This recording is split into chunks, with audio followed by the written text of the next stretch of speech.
Okay, so this is my review of 1984 by George Orwell. Huge spoiler warning if you haven't read the book. This is going to be filled with spoilers. I don't have too many negative things to say about this book, so I'm just gonna get that right out to begin with, and then I won't mention it or think about it again. I felt like this book had an act one and an act two, but somehow there was something missing towards the end. If you have read the book, you know what I'm talking about. There is a hero, Winston Smith.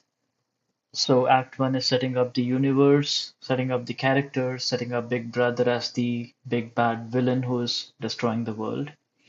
And then Act Two is so that was the problem in Act One. Act Two is the middle stages where the plot has to develop. We get a long exposition by O'Brien, who is the party member, and somehow after that, I was looking forward to a I don't know. It somehow Winston should have figured out a way to rebel, to overthrow the existing party, is what I felt the book should have ended on.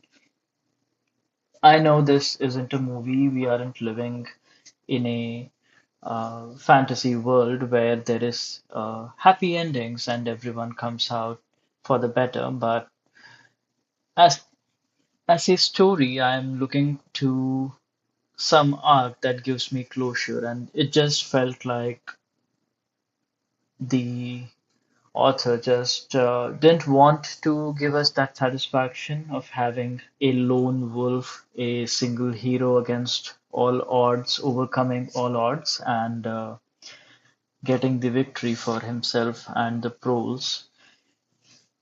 But, well, okay, it does give us a lot of subject matter to talk about from concepts like doublethink, thought police, thought crime. I found all of those very interesting. It's definitely, I could see it being a very prominent aspect of our society even today, now that it is more than 70 years after it has been published. And it's incredible to think how Orwell managed to capture the essence of mass surveillance and propaganda in 1950 without internet. Now we see that, of course, there are so many companies who talk about privacy are built around security, and if the government gets their hands on them, let's say China or Israel have those technologies already of facial recognition. I'm sure there is some program where profiling based on your everyday actions is also going on. And it's incredible to think how one could even imagine such a future in 1950. But of course, it's a classic for a reason, and Orwell did it. That's why it's so popular. Anyway, so that is my only one criticism of the book. It did sound a bit preachy towards the end, and it didn't have a fairy tale ending, so to say. But I'm definitely willing to overlook all of that because we have so much good subject matter to work with that I'm super excited to get into. So let's start with that. Okay, again, one more thing before that. I did not start reading 1984 because of Trump or Elon Musk taking center stage in America, although that dystopian future is definitely heading our way. I started with Animal Farm before this, and you can definitely see the parallels. But at least there is a cyclical nature to Animal Farm where towards the end you can see the pigs resembling the tyrannical humans they were trying to escape in part one. But here there is no structure. So I was a bit disappointed, especially because the book is divided into three parts, and I was hoping that something similar would happen here as well. And I have to say that this is, although this brings in many new concepts, all of the groundwork was done by Animal Farm. So if you haven't read Animal Farm, then definitely that's much more beginner friendly. And it has many of the same themes and concepts explored, from convincing the masses or keeping them less educated so they can work for you, and saying that you have this divine power or education or some knowledge given by God to you, and you are able to rule over the masses. So I definitely love all of that. And all of those concepts have been exaggerated to a point where 1984 is a society that is basically, again, I don't want to use the word dystopian too many times, but that word encompasses everything that is described in this book, especially in parts one and two. Part three is the torture chambers, at least that's how I remember it. It's a bit far-fetched, but it's one of the good depictions of torture chambers, if I've ever seen one. And yeah, okay, so let's begin from the beginning, so to say. Again, my point with all of this was it had nothing to do with Trump, but I can appreciate the similarities with Musk having Twitter to himself and pushing propaganda to its users. It's really sad to see, and especially because he mentions Orwell in so many of his speeches and writing, warning us that we are going to become that, but he instead becomes a part of the machine that facilitates that. Anyway, no more thoughts of Trump and Musk are going to interrupt my review of the book henceforth. Okay, to begin with, let's see Winston Smith. I'm going to go through characters a little, and then we can look at the plot, and then a quick summary, and then my quick thoughts. It's going to be over very soon. I don't want to drag this too much. Winston Smith is our protagonist. Good character to begin with because he isn't a hero to start with. He has a very ordinary life. He isn't one of the proles, but he isn't far from them either. He is the ideal version of what we want to be as a society because he questions everything he sees. And there are many quotes in the book that I can throw out from what I remember, but one of the earlier ones that stuck with me was, I know how, I don't know why. That is to say, he can see what the party is doing to the masses.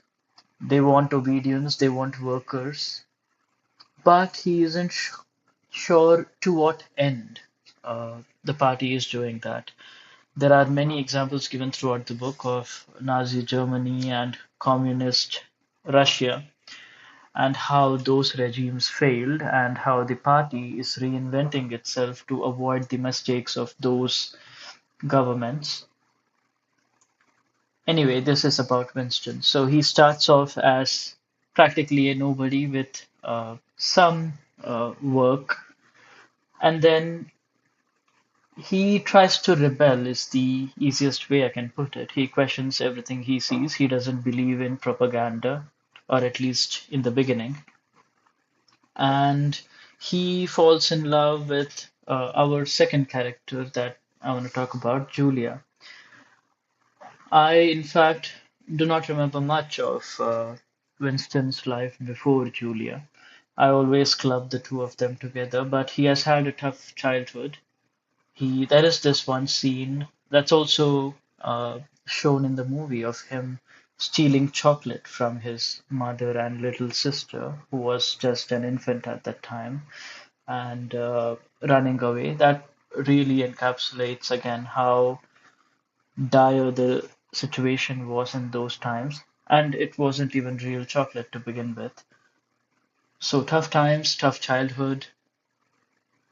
And there's also this very poignant quote that I liked very much, which is if there is hope, it lies with the proles, which says that you cannot expect any rebellion, any revolution from top down. You cannot expect party members to realize their mistakes. You have to start it from ground up, build awareness, spread your message of equality and such from the bottom up. So you need to have a grassroots level organization, which the party calls the Brotherhood, although it isn't real and is also created by the party. So that was unfortunate for Winston that he fell into that trap, but we'll get to that sooner or later, I suppose. So anyway, Julia comes off as an easygoing, totally contrarian, doing what she feels like character.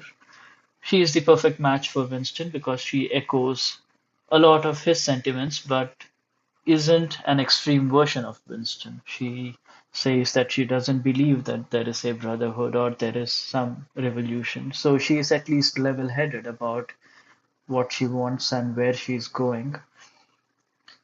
Although, okay, now we can introduce Big Brother.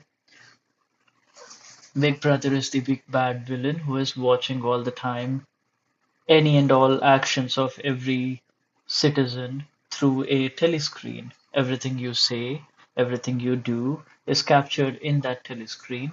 You can anytime be reprimanded for it. Well, more like disappeared or dead without any prior intimation from Big Brother a la the party.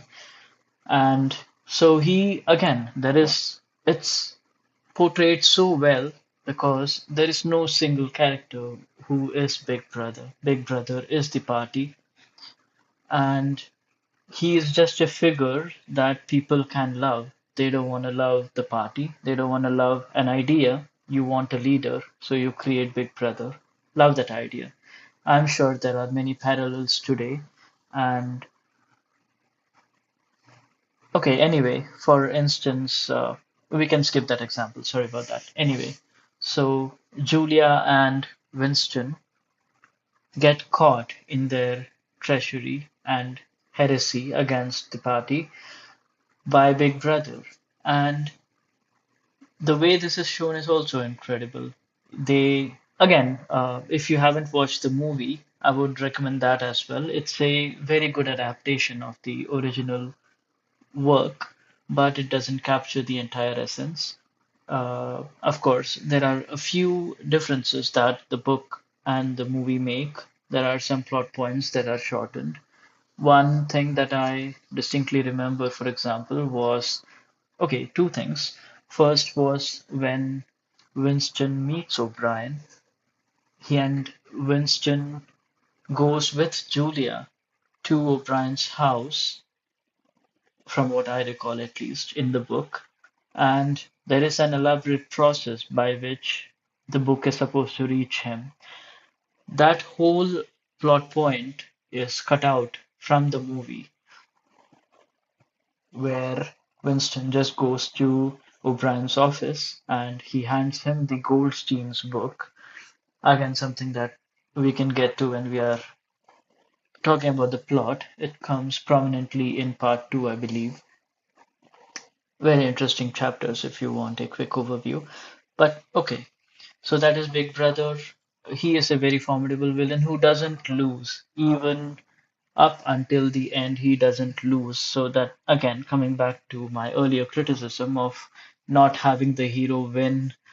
As a story, it as a writing exercise, it wouldn't make sense to today's writers and filmmakers, let's say. But if that's not what the author wanted, then you have to go with what the picture he paints. So, okay, Big Brother, Julia, Winston. O'Brien is the party, so he earlier comes off as a very trustworthy confidant of Winston, but then later turns out to be a party mole who again tortures members, captures them, and cures them, in their words. And that is in double quotes if it wasn't clear by my tone. He plays a prominent role in part two and part three as well, where he explains how the party works. But again, coming back to the quote, he doesn't explain why the party does what he does. I'm sure Orwell tried very hard to write a definite reason or explain the party's actions. To what end are all of these measures being taken? But we don't get that answer from O'Brien, we don't get that answer from Orwell, we don't get that answer from Winston for that matter. Winston is very articulate. We get to hear all of his thoughts, but we can excuse Winston because he isn't privy to all the party's plans, and if there is one, but O'Brien does. So I feel like of all the exposition that O'Brien did, we should have at least gotten a hint at why the party does what it does. But maybe there is a subtler message saying that the party will do what benefits from it. And fine, if we want to make up our own reasons and our own interpretation of this, then so be it. It's in a way good to leave some things to the imagination, but this I felt was a very big chunk that could have been put into the book in clearer words to help the readers along. Well, again, a counterpoint to that is that we got all of that from Animal Farm. If you wanted anything spoon fed to you in the form of a good story, then Animal Farm is where you go, not 1984. So, okay, we are ready to think. I am ready to think. Let's now look at the concepts a little bit. We already talked about Big Brother, so I'm not gonna keep hammering that. I liked Doublethink a lot. Okay, a quick word about the language of this book, and not only I'm not only talking about the prose or the complexity of the words.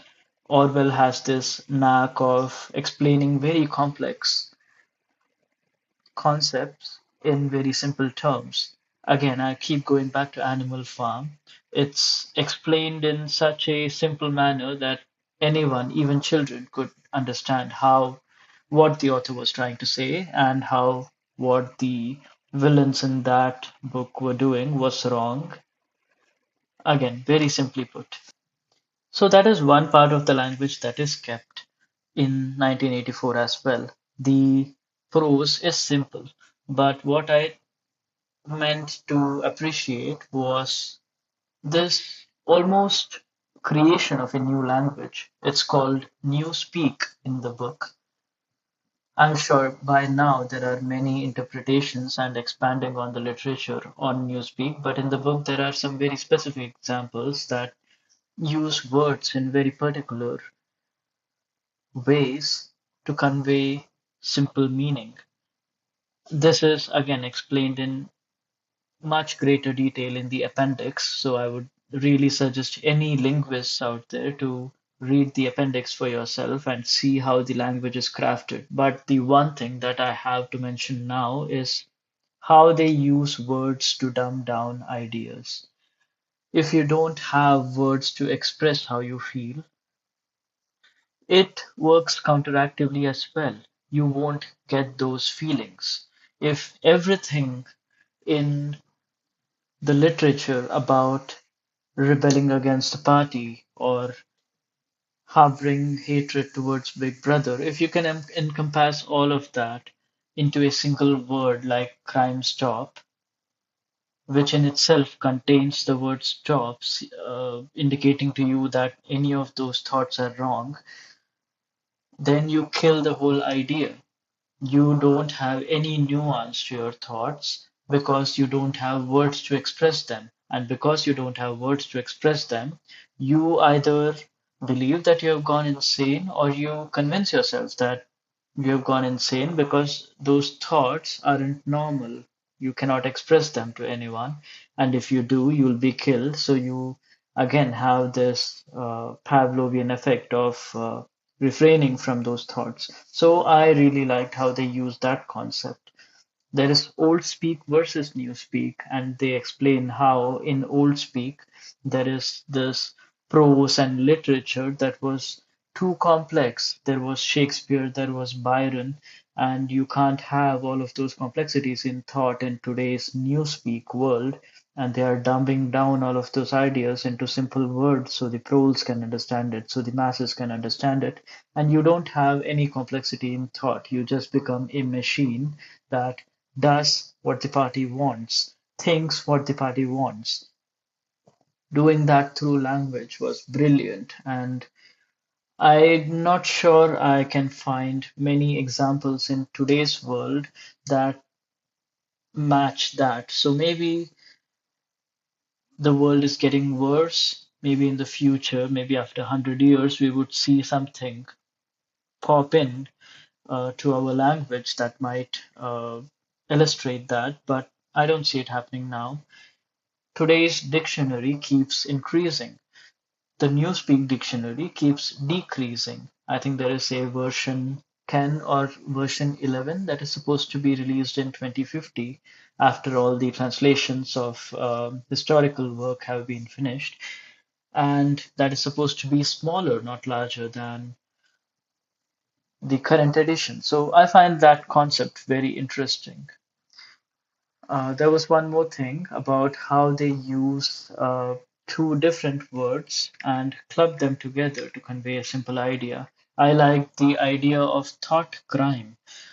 Such an interesting word, and it again goes hand in hand with thought police. And again, you don't need someone to give you the definition. When you think of thought crime, you can imagine what it is. You think something wrong and it is a crime. Today, you are at least allowed the freedom to do that. You might not be allowed to say it.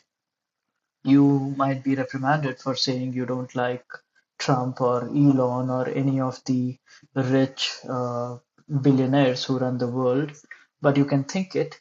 You have the freedom to abuse the president of the United States if you like.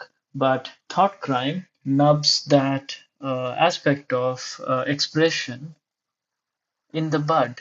You can't think negatively. And if you do, then you'll be caught by the thought police. Again, such a brilliant concept.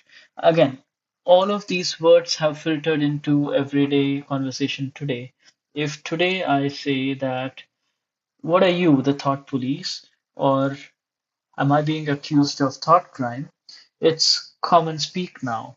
And that is the uh, classic advantage of reading classics. My bad for the phrasing there, but it has infiltrated today's world and society and language so much so that it has become common speech now. I liked both of those concepts, and it, both of these concepts were relatively new to me. I've heard those words before, of course, but in the book, they explain thought crime in a much more detailed fashion with lots of examples. And I was just in awe of how the imagination of Orwell goes so deep into society. He has looked, or at least been able to understand humanity at its core. There is something in there that he captured in such simple words as thought police and thought crime. Just incredible. Again, I cannot stress enough how the book, which was written in 1950, parallels today's world. I briefly mentioned China, the surveillance they do, and Israel with their high tech drones, gadgets. And if Neuralink also comes into being, it'll be a nightmare to live in. Uh, especially that being in control of Elon Musk. I'm terrified of the future, and more so because I read this book. 2 plus 2 equals 5. Such a powerful concept, and such a simple way to explain it. There is a long torture session with Winston. Love that entire sequence where Winston doesn't give in up until the end. He keeps saying that 2 plus 2 is 4, and there is solipsism also mentioned, which is that if you think something is right, and if I think that something is right, then it becomes right. But Winston also gives the counter argument that just because we all live in a mass hallucination or delusion, it doesn't become right. 2 plus 2 is 4, it is not 5. But after hours and days and months of torture, he starts to see 5. I almost, okay, morbidly, I don't know if I should say this, but morbidly hope that there was some scientific precedent to this.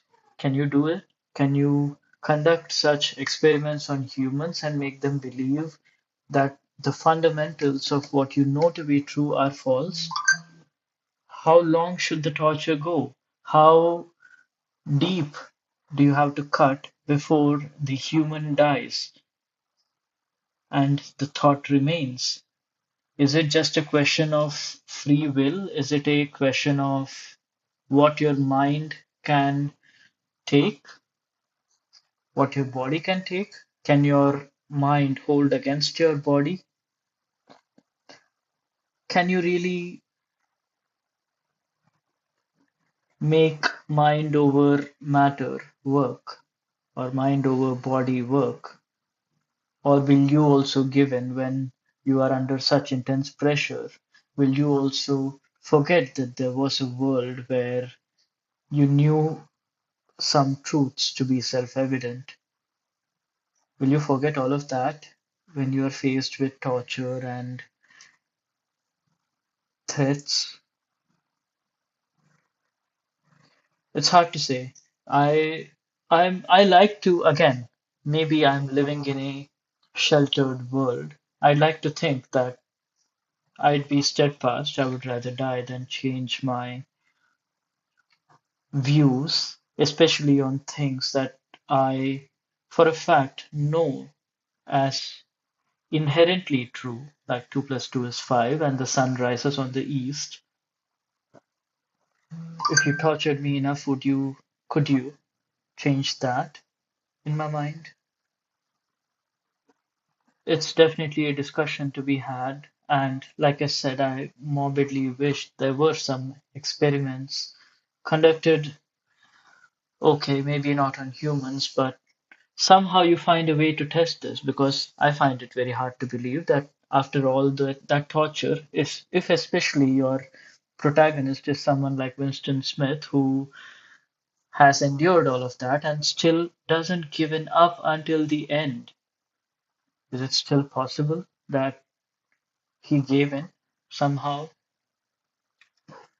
Did somehow the knight falling off his hand in the end before the checkmate, was he having thoughts against Big Brother? Is it possible? No.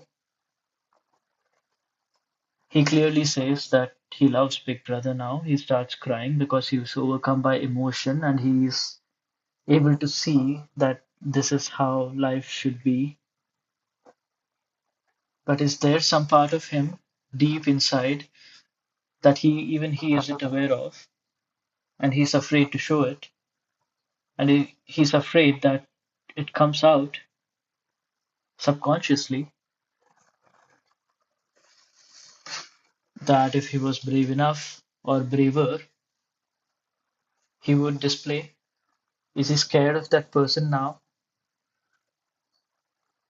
Will I be scared of myself if I wasn't thinking the way I was told to think? If I have intrusive thoughts, if I have beliefs that are not the norm, how far will I go to defend them? How far will you go to defend them?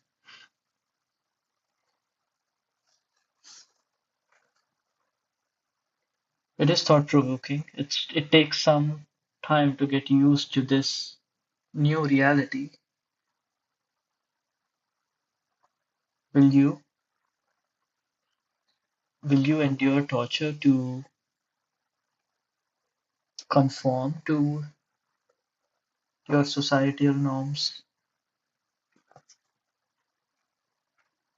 I don't think so.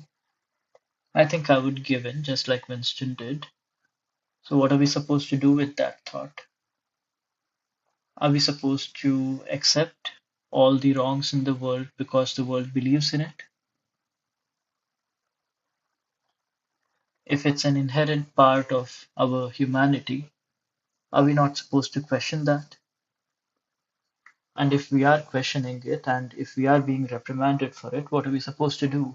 Do we turn our other cheek? Do we look the other way?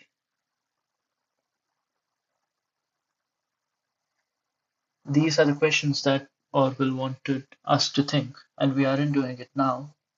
I don't want to be preachy here, but we know that society isn't getting better. Surveillance is only going to increase. AI is only going to increase its effects. Privacy is already half gone. If you think you have privacy, you are mistaken. Everything you do is recorded. You don't have a private moment to yourself, and if you do, are you brave enough to think those thoughts that you are afraid of saying out loud?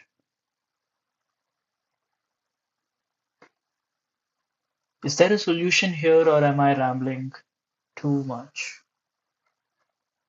Let me know in the comments. I'm really torn on this, so I would really like some insight because today's society doesn't inspire much change, doesn't inspire much hope.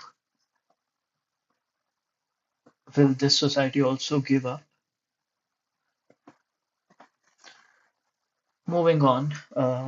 Sorry about that long rambling rant.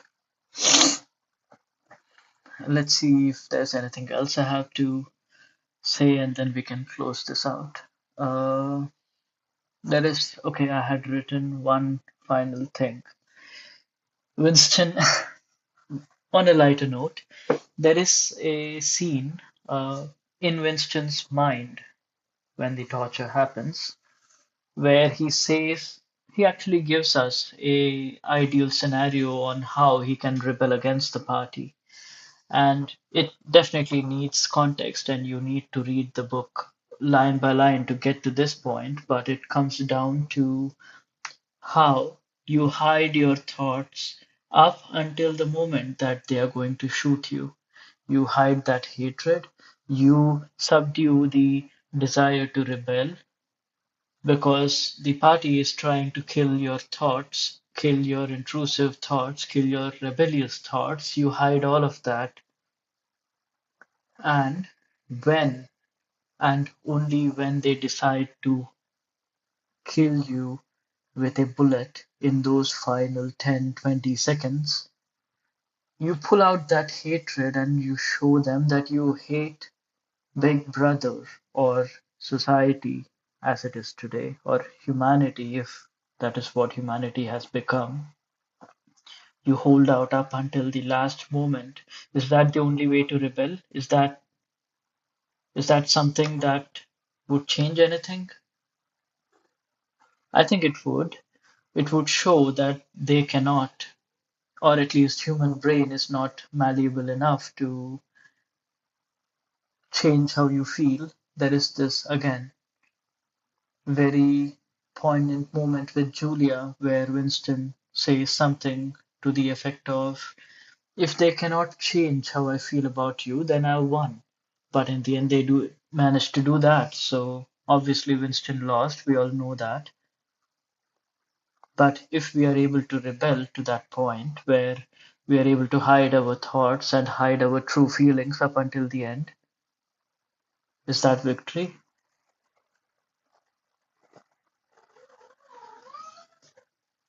Sorry if you could hear my cat mewing. Again, very tough questions with no clear answers. I just wish there were answers. That's why I wish there was a part after the ending where Winston actually manages to overthrow the party. But it isn't. It is a dystopian novel for a reason. There is no happy endings in life. And if you're looking for one, then you come in the wrong place. You live in the wrong generation. You live in a wrong society. And if you are trying to change it, then you might as well give up hope now than after 10 or 20 years. I remember when I was young, again, sorry, I'm not going to take too much longer. I just wanted to mention this. When I was a young child, even up until fifth grade or sixth grade, so to say, or even maybe a few years after that, I believed that I could change the world. I truly did. I wanted to do great things. I wanted to root out evil. I wanted to do so much. And now that I'm older, almost twice as I was earlier, I don't see that same drive in me. I have accepted my reality. I'm not trying to change it, be it for, well, okay, I do say that I want to change it, but I don't see myself actively doing anything. I might volunteer at old age homes, or I might help out rape victims. I can keep myself informed. I can keep myself from buying into the MAGA propaganda. Is that enough? Is that all I'm supposed to do? Is there nothing more I can do to root out evil? I know there is so much injustice in the world. Am I supposed to be okay with all of that? No, I'm not. I want to change, or at least I say that I want to change it. But am I doing anything actively to do it? I don't think I am. I might donate to charities who are doing this work. Does that count? Does thinking that I want to change the world count for anything? Does it matter?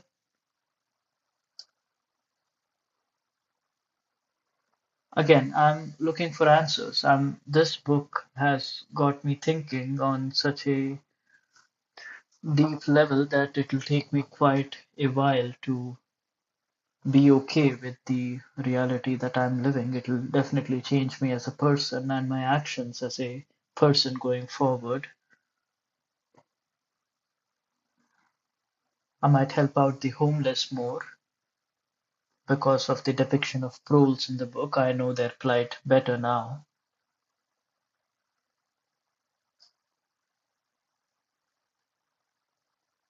Is giving $20 to them. One time I see them outside a restaurant. Is that enough? Does that count to changing the world? Is that what I set out to do? Or was I naive when I was in my childhood? Should I not have dreamt of all of this?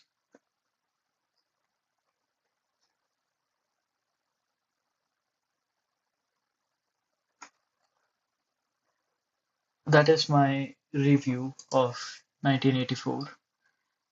I promised to keep this short, but somehow the book has managed to bring out some very deep-seated ideas and troubles I had with this world. If you are here to ponder with me, if you have some inkling of an answer to the many questions this book poses and the many questions that I posed to you, please let me know, help me out. I'm looking for answers. Thank you for listening.